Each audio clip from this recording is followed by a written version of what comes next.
2023년은 50년 만에 찾아온 부자 될 수 있는 기회입니다. 오늘 영상 꼭 끝까지 봐주세요. 작년 2022년 증시, 지난 50년 동안 증시를 두드려 봤을 때 손꼽히는 하락장이었습니다. 지난해 S&P 500 28%가 하락을 했는데 70년대 초반 50%, 80년대 초 28%, 닷컴 버블 반토막, 금융위기 반토막, 코로나 35%. 이렇게 보면 50년 동안 하락률 공동 5위입니다. 하이퍼 인플레이션 요때와 똑같은 하락폭이죠. 그럼 올해의 증시 어떻게 될까요? S&P 500 연봉입니다. 먼저 여러분들 새해 복 많이 받으시고요. 가급적 얼굴을 내밀고 좀 인사를 드려야 되는데 이렇게 목소리로만 인사드리는 점 양해 부탁드립니다. 자, 2004년부터 S&P 500 연봉인데, 자, 이렇게 파란 색깔 음봉, 이 음봉이란 거는 주가가 여기서 시작해서 여기까지 빠졌다는 얘기예요. 즉 하락장이었다는 얘기죠. 보시다시피 이렇게 하락한 그 다음에는 무조건 양봉, 빨간색 양봉, 즉 상승장이 왔었다는 거예요. 과연 그럼 올해도 마찬가지로 상승장이 올까? 통계적으로는 반드시 일단 그 다음에 회복은 됐다는 걸 알 수 있죠. 그리고 여기서 또 하나 5년 이동 평균선의 모양을 볼 필요가 있어요. 미국장이 새해가 시작하고 아직 시작을 안 했기 때문에 아직 5년 이평선이 없는데 제가 그려봤습니다. 자, 이렇게 제가 만들어 본 5년 이평선은 여기에 있어요. 올해 5년 평균 이동평균선 가격은 여기다. 주가는 여기겠죠? 종가에서 시작을 하니까. 자, 여기입니다. 5년 이평선의 가격은 3,886포인트예요. 보시면은 5년 이평선이 위에 있고 주가가 아래에 있는 걸 볼 수 있습니다. 5년 이평선의 저항이 위에 있다. 여기에 대해서는 잠시 후에 제가 분석을 따로 해드릴게요. 이것도 굉장히 큰 의미가 있는 모양이에요. 나스닥은 어땠을까? 훨씬 많이 빠졌죠. 그 전년도보다. 금리 인상기였기 때문에 나스닥의 하락폭이 더 컸다. 성장주들에게 피해가 갔으니까.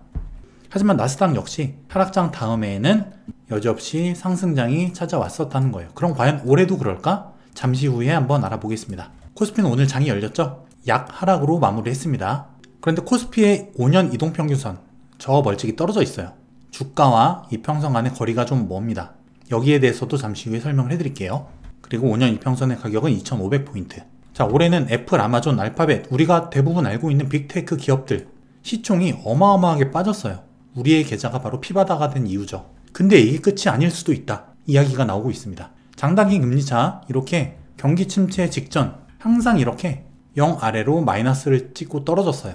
그 다음에 이렇게 회색선 경기 침체 구간이 왔죠. 이때마다 주가는 폭락을 했습니다.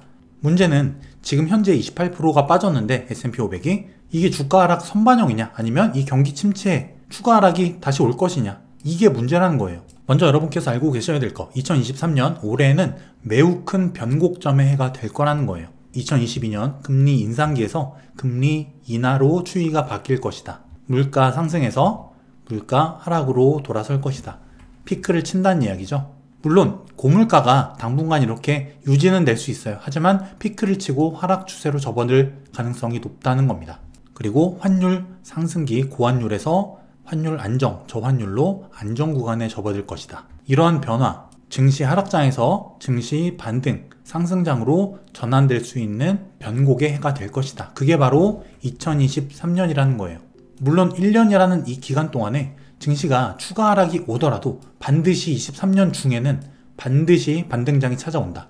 이거는 거의 90% 이상의 확률로 보고 있습니다. 그래서 연말에는 지금 현재 시가보다 높은 위치에서 마무리할 것이다. 아까 보여드렸다시피 하락장 이후에 나온 이 빨간색 양봉처럼 양봉이 나올 가능성이 매우 높다.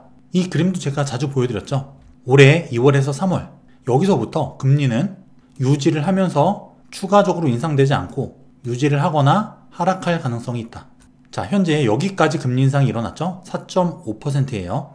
그리고 2월 초 0.25를 올리고 3월달 0.25를 또 올린다. 이렇게 해서 총 5%가 될 가능성이 있다. 이게 지금 시장의 중론인데 보수적으로 보더라도 이거라는 거죠. 근데 이 이후부터는 금리가 추가 인상이 아니라 유지되면서 하반기로 갈수록 꺾일 가능성이 있다. 실제 국채금리가 지금 많이 내려와 있는 상태죠. 시장금리는 이미 낮아져 있다는 거예요.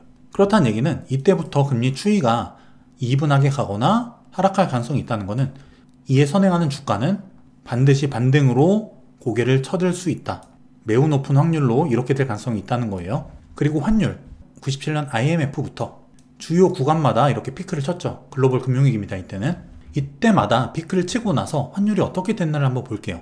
자, 이렇게 크게 빠집니다. 이 얘기는 뭐냐면 환율 피크 이후에는 추세 하락 구간에 접어든다는 거예요. 물론 중간중간에 이렇게 반등이 크게 찾아올 수 있어요. 반등이 찾아오죠?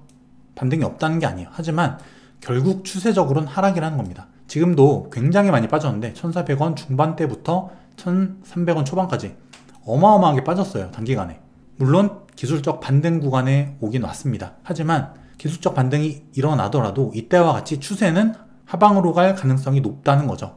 이게 2023년 안에 일어날 가능성이 높다. 이 얘기는 증시 반등 가능성이 높다는 거죠. 문제는 반등 이전에 얼마나 더 빠질 것인가, 지금부터 반등할 것인가, 아니면 하락이 어느 정도 온 다음에 반등할 것이냐, 이 문제라는 거예요. 여기에 대한 대응은 잠시 후에 설명을 해드릴게요. 그리고 가치적으로 지금 따져본다면 S&P 500과 코스피 밸류에이션이라고 하죠. 둘 다 모두 5년에서 10년 평균보다 싼 구간에 와 있어요. 증시는 크게 보면 두 개로 나뉩니다. 평균보다 비싼 구간, 평균보다 싼 구간. 물론 평균보다 싸다고 해서 무조건 바로 튀어 올라가는 게 아니에요. 하지만 평균보다 싼 구간에서 사면은 언젠가 증시는 반드시 평균보다 비싼 구간으로 올라가기 때문에, 순환을 하기 때문에 올라간단 말이죠. 수익 구간을 반드시 준다는 거예요. 이거는 100%입니다. 문제는 이 시간이 얼마나 걸리냐의 차이겠죠. 시간이 걸리더라도 반드시 회복되는 구간이라는 겁니다. 가치 투자자라면 모아가도 상관없는 구간이다. 더 빠지더라도 그냥 모아가면 된다. 하지만 조금 더 나은 수익률, 손실을 줄이고 수익을 늘리기 위해서는 여러 가지 관점으로 접근을 해볼 필요가 있다는 거예요. 지난 시간에 말씀드린 부분이죠. 자, 이렇게 S&P 500 월봉인데 RSI 지수 50 아래로 떨어지는 구간, 여기서 주식을 샀다면 반드시 상승으로 돌아섰다. 지난 시간에 말씀을 드렸죠. 못 보신 분은 지난 영상 꼭 보고 오시고요. 지금도 S&P 500 월봉 50 아래 있다는 거예요. 장기적인 기술적인 측면으로도 시간이 걸리더라도 반드시 회복되는 구간이라는 겁니다. 자, 그럼 S&P 500 연봉으로 다시 한번 돌아가 볼게요. 여기 5년 이평선 3,886포인트라고 말씀드렸죠. 주가는 그 아래 있습니다. 이거를 조금 상세하게 볼게요. 자, 여기에요. 여기가 아까 말씀드렸던 S&P 500 5년 이동평균선 저항 구간이에요. 주가는 현재 그 아래 있죠. 5년 이동평균선 굉장히 큰 저항으로 작용할 수 있습니다. 게다가 굉장히 아이러니하게도 실제 굉장히 중요한 지지와 저항 구간에 겹쳐 있다는 걸 알 수 있어요. 이건 우연의 일치가 아니에요. 주가의 차트라는 거는 결국 하나의 방향으로 수렴을 합니다. 그게 상승이든 하락이든, 연봉으로 보든 월봉으로 보든 주봉으로 보든 일봉으로 보든 결국 하나의 방향을 가리키게 돼 있어요. 결국 여기가 굉장히 큰 저항으로 작용할 수 있다는 거는 여기를 넘게 됐을 때, 그리고 여기를 넘지 못하고 빠졌을 때, 이 두 가지의 형태로 우리가 향후 시나리오를 나눠서 볼 수 있다는 이야기가 됩니다. 이 전체가 하락파동이고 이게 조정파동이다. 다시 하락파동이 열린다라고 봤을 때는 이게 하락파동의 조정파동이 아니라 상승파동이 시작이 되려면, 자, 여기서 이게 고점을 뚫어서 안착해야 돼요. 지지받아야 된다는 거죠. 근데 5년 이동평균선 저항 구간, 여기를 뚫지 못하고 여기는 굉장히 큰 저항 구간이기 때문에 여기를 뚫지 못하면 아래로 추가 하락 가능성이 열릴 수 있어요. 현재 굉장히 중요한 변곡점 구간입니다. 근데 만약에 S&P 500이 여기를, 이 저항을 뚫는다면 이 저항도 뚫어낼 가능성이 굉장히 높아요. 증시가 여기마저 뚫게 되면은, 그리고 뚫어서 지지가 된다면 추가 상승 나올 가능성이 굉장히 높아진다. 그럼 우리가 여기서 매매를 어떻게 해야 될까요? 나는 추세를 확인하고 매매하고 싶다 라고 하면은 이 고점을 뚫어서 지지받을 때 여기서부터 매수를 해도 상관이 없어요. 이거는 추세를 확인하고 사는 거죠. 그게 아니라 1차로 여기를 못 넘고 빠지면 일단은 리스크 관리, 여기를 넘었더라도 고점을 못 뚫고 다시 빠지면 2차로 리스크 관리. 일단 여기서 넘었을 때 사거나 아니면 추가로 빠졌을 때 아래에서 대응을 하는 거죠. 쌍바닥 지지 구간에서 사거나 아니면 이게 훼손됐을 때 그 아래에서 다시 매수를 잡거나 추세를 보고 확인을 하는 거죠. 하지만 일단은 제가 보는 여러 가지 관점으로 봤을 때는 일단 여기가 최저점이 아닐까 저는 일단 생각은 하고는 있습니다. 하지만 여기가 훼손이 된다면 굉장히 강한 추세로 증시가 빠질 가능성이 있어요. 그래서 가치 측면으로 이렇게 싼 구간에서 모아가는 투자가 아니라면은 트레이더에 가까운 트레이딩, 사고 파는 투자자라면 제가 말씀드린 이런 변곡점들, 여기서 이 구간들을 주가가 어떻게 뚫고 어떻게 반응하느냐, 여기에 맞춰서 움직이는 게 유리할 거라는 거예요. 자, 코스피는 어떨까? 코스피는 5년 이동평균선이 여기 2502, 이 포인트 여기 있죠. 5년 이평 저항이 바로 여기입니다. 2500 정도. 코스피도 마찬가지로 5년 이동평균선의 위치가 굉장히 유의미한 구간이죠. 전 고점, 굉장히 강한 매물대에 와 있다는 거예요. 여기는 굉장히 강한 저항이다. 그 얘기는 뭐냐면 여기를 뚫기가 쉽지가 않다. 대신에 여기를 뚫어서 안착하면 여기는 굉장히 강한 지지로 바뀐다. 상승 추세로 바뀔 가능성이 높아진다는 거예요. S&P 500이랑 똑같아요. 여기를 넘었을 때 이 위에서 지지를 확인하고 사는 방법, 이게 추세를 확인하고 사는 방법이다. 아예 비싸게 사던가 아니면 여기 전저점이 깨진다면은 아예 밑에서 아예 싸게 다시 잡던가 그런 개념이죠. 대략적인 증시 대응 전략을 말씀드렸는데 일단 저는 빠질 만큼 빠졌다고 생각은 합니다. 하지만 중요한 건 예측보다는 대응이기 때문에 추가로 빠졌을 때가 문제겠죠. 내 매수 스타일을 정해놓는 게 좋아요. 나는 트레이딩 방식으로 매매를 하겠다. 혹은 가치 투자 방식으로 싸질 때마다 모아가겠다. 정확하게 내 스타일을 정하고 그대로 투자 방식을 고수하는 게 좋습니다. 이번에는 주요 종목들을 한번 대략 살펴볼 텐데 네이버 같은 경우 네이버의 PER이 지금 22배입니다. 굉장히 많이 싸져 있죠. 여기 꼭대기에서 수십 배 갔던 PER이 20배 초반까지 내려왔다는 거예요. 물론 금리 인상기이기 때문에 이 고 PER이 정당화될 수 있는가에 대해서는 이견이 생길 수 있지만 어쨌든 과거 평균적인 데이터로 봤을 때는 비싸진 않다. 밸류 자체가 비싼 구간은 아니다. 부담되는 구간은 아니라는 거예요. 많이 빠졌기 때문에. 그리고 네이버 같은 경우는 요런 식으로 굉장히 무난하게 성장률이 나오고 있기 때문에 경기 상황에 따른 이런 큰 하락장 이게 아니라면은 어쨌든 무난하게 이런 꾸준한 성장을 할 가능성이 높아요. 카카오에 비해서 안정성도 어느 정도 좀 가지고 있고 해외 사업들도 시간이 지나면서 성과가 조금씩 나올 가능성이 생기고 있죠. 그리고 차트로 봤을 때도 지금 이런 모양이거든요. 이게 하락 추세를 아직 벗어나진 못했어요. 하지만 이 하락 추세는 언젠가 반드시 깨집니다. 주가가 치고 한번 올라간다는 거예요. 근데 이게 언제냐? 자, 이거는 장기 추세거든요. 이게 이 장기 추세를 깨고 이렇게 올라갔다가 다시 장기 추세의 중간까지 내려왔어요. 그리고 과매도 구간, 여기는 최저점이었죠. 지금 다시 과매도 구간에 들어섰습니다. 이때 제가 말씀을 한번 드렸었죠. 하지만 이후에 이렇게 전저점을 다시 한번 깨고 다시 들어올리는 이런 패턴이 굉장히 많이 나와요. 여기서부터 이렇게 12만원 초반대까지 초중반대까지 분할 매수한다면 좋은 매수 타점이 되겠죠. 여러분들이 반드시 알고 계셔야 되는 게 상승 추세는 언젠가 반드시 깨진다. 한번 하락으로 전환된다는 거죠. 그리고 하락 추세는 언젠가 반드시 깨진다. 다시 상승으로 전환된다는 겁니다. 그래서 우리는 공포에 사고 환희에 팔아야 된다는 거예요. 카카오는 어떨까? 네이버랑 비슷합니다. 과매도 구간이었죠. 여기서도 한번 네이버랑 말씀을 한번 드렸었고 마찬가지로 장기 추세 바닥 근처까지 왔죠. 이 저항이 막혀서 넘지 못하는 모습이에요. 저항이 굉장히 강력하게 작용하고 있는데 네이버랑 똑같아요. 이 저항도 언젠가 반드시 깨집니다. 뚫고 올라간다는 얘기죠. 뚫고 나서 추세가 전환된 다음에 사거나 이 아래에 떨어질 때마다 5만원 초반대까지 분할해서 매수를 하거나 그런 것도 좋은 매수 타점이 될 수 있다. 미국 주식 중에 테슬라 이거는 제가 여기 240주 이동평균선인데 여기가 대략 한 $130 정도 되거든요. 자, 위에서부터 $130 되면은 여기서부터 떨어질 때마다 분할 매수 하겠다라고 제가 생각을 하고 있었는데 제 생각보다 너무 훅 빠져가지고 $130를 훅 깨버렸어요. 그리고 나서 지금 급반등을 한 상태인데 이거는 몇 년 만에 한 번 정도 올 수 있는 과매도 구간이었습니다. 이렇게 이 추세를 한번 보시면은 자, 이렇게 하락 추세가 이 추세를 따라서 하락을 하다가 이렇게 하락을 하다가 갑자기 훅 빠졌죠. 추세대를 벗어나서 이렇게 하락 추세가 급락이 나오는 경우에는 여기는 매수 타점이 되는 경우가 많습니다.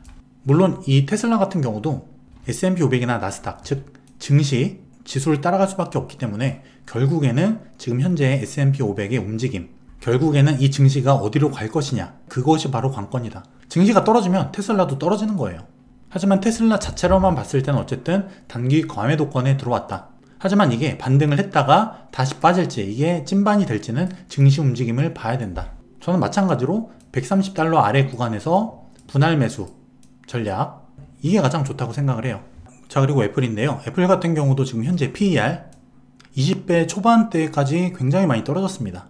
애플 같은 경우는 그나마 많이 선방을 했죠. 애플 같은 경우는 이런 모습인데 여기가 굉장히 중요한 매물 구간이에요. 애플 같은 경우도 단기적인 중요한 맥점 지지 라인을 일단 깨긴 깼는데, 관건은 지지 맥점까지 다시 반등해서 추세를 돌파해서 지지받고 다시 올라가느냐, 맥점에 걸려서 다시 빠지느냐, 이 움직임을 놓고 기준으로 참고를 하시면 되겠죠. 자, 그럼 투자 전략을 정리를 해드리겠습니다. 23년은 병고기해가 될 것이다. 2023년 중에 주가가 만약에 정말 최악으로 지금 현재 전저점을 깨고 더 빠지더라도 다시 2023년 중에는 반드시 반등 상승장이 찾아올 것이다. 이거는 제 생각엔 거의 90% 이상으로 제가 보고 있습니다.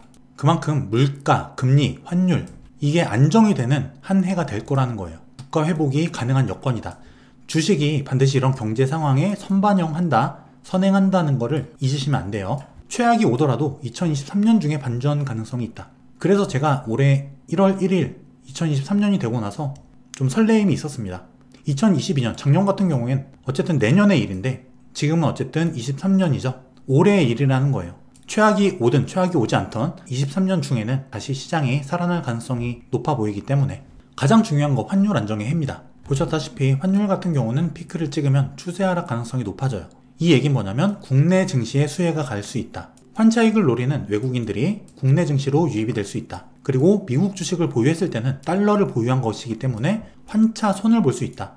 우리가 그냥 순수히 미국 주식만 갖고 있었을 경우에는 이것도 우리가 생각을 해야 되는 부분이에요. 투자 차원에서는. 그리고 밸류에이션 말씀드렸죠. 코스피 PBR 0.9 아래입니다. S&P 500 PER 17배 아래예요. 그리고 기술적으로 아까 보여드렸던 S&P 500의 월봉 RSI 지수 50 아래입니다. 장기적으로 여기서 모아갔을 때는 반드시 수익이 났다. 지난 영상 꼭 보고 오세요. 그리고 마지막 투자 전략. 금리와 환율이 안정화될 것이기 때문에 국내 코스피, 국내 주식과 성장주, 금리 하락기에 접어들면 다시 미래 이익을 땡겨오는 성장주, 이 할인율이 낮아지기 때문에 성장주의 수혜가 다시 올 수 있다. 금리 인하기 테슬라가 급등했던 것처럼 지금은 그 반대 상황인 거고 다시 금리가 인하되는 시점, 선행해서 이런 상황이 다시 발생할 거라는 거예요. 그리고 미국 수출주가 수혜를 입을 것이다. 미국 달러가 약해지면서 미국에서 수출을 하는 미국 수출 기업들 현차익을 보면서 이익이 늘어난다는 거예요. 이거는 미국의 수출주에게 좋은 상황이다. 그리고 꼭 기억해야 될 거는 위기가 깊어질수록 기회는 커진다. 지금 최근에 다른 유튜브를 보더라도 지금 댓글이 굉장히 안 좋습니다. 지금 상황이 좋은 이야기를 했을 때 악성 댓글이 굉장히 많이 달리는데, 이 얘기는 뭐냐면 이 댓글에 그런 달린 악성 댓글들은 이미 손절을 해서 현금을 들고 있을 경우가 많거든요. 그렇다는 얘기는 많은 사람들이 손절을 해 있다. 투자 심리가 악화돼 있다는 거예요. 손절을 내가 했더라도 여기서 끝나면은 그 손실이 확정이 됩니다. 손절을 했다면 반드시 그 아래에서 재매수를 반드시 해야 돼요. 그래야지 이 시장에서 수익을 다시 되찾아올 수가 있거든요. 근데 현금을 가진 사람은 부정론자로 바뀌어요. 숏을 치는 현금 보유라는 거는 롱이 아니라 숏 포지션이거든요. 주가 하락에 베팅한다는 거예요. 왜냐면 아래에서 더 싸게 살 거라는 전략, 심리가 녹여져 있기 때문이죠. 현금 보유라는 그 행위 자체에는. 그래서 지금 현금을 보유하신 분들이라도 기회를 꼭 보셔야 돼요.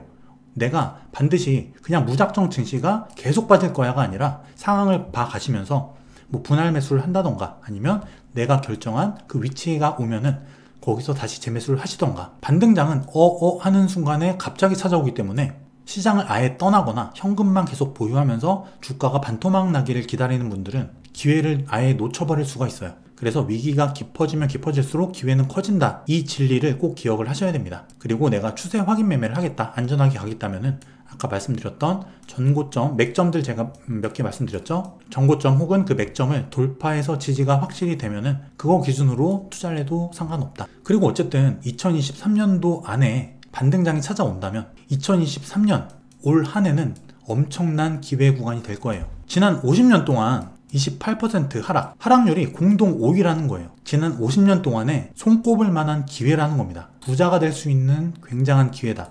물론 이게 여기서 반등하느냐, 더 빠지고 반등하느냐, 이 차이는 있겠지만 그 반전의 원년이 바로 23년이 될 가능성이 크다는 거예요. 제가 머니앤클래스에서 한번 배워 평생 써먹는 손실 없는 주식 투자 클래스를 오픈을 했어요. 지금까지 제 강의를 들으셨던 분들의 후기를 보면은 굉장히 만족을 하셨고 많은 도움을 얻어가고 계세요. 주식 투자의 기본, 투자 원칙과 마인드셋, 그리고 개미들이 손실 보는 원리, 그리고 기업 분석, 목표 주가 구하는 방법, 차트 분석, 그리고 돈이 벌리는 주도주와 주도업종을 찾는 방법, 달러 환율을 이용한 투자 수익 극대화 방법, 돈 버는 실전 매매 노하우, 경제 위기를 예측하고 수익 내는 방법, 그리고 우리들이 평생 지켜야 할 투자 원칙들, 주식 초보와 주린이 분들한테 꼭 필요한 내용이에요.